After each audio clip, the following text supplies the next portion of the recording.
Dan, you've got to wrestle all this together and make sure that everyone's communicating and making sure all these lessons learned and research and analysis, et cetera, stitches together as this Wild West continues. Tell us what that's going to look like over the next couple of years. What's sort of the goal there?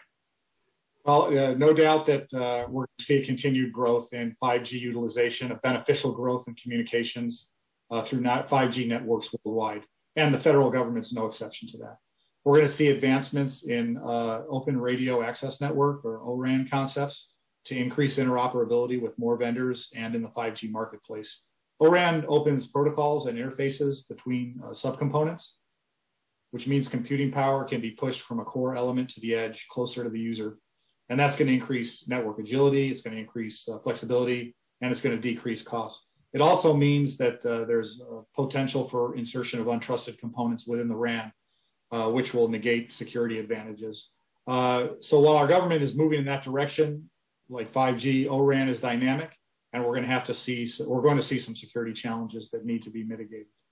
The CISA, by the way, has two publications, the Edge product and then a risk characterization product. Both of them look at 5G risks and in an ORAN environment from different perspectives. They're publicly available on the CISA 5G website, cisa.gov/5G. We're also going to see zero trust as a growth. You know, it's an important element for secure 5G. Zero trust is not a tool. It's not a single product. It's a security model. It's a set of system design principles and a coordinated cybersecurity and system management strategy. CISA was a part of developing the NIST special publication for zero trust architecture last year. I know the Defense Information Systems Agency recently published its zero trust reference architecture.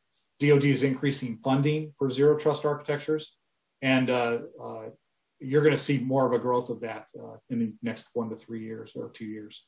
Software assurance and supply chain assurance, a lot of that comes from lessons learned from recent events. But it's also been a growing risk that we've been trying to mitigate for several years at CISA.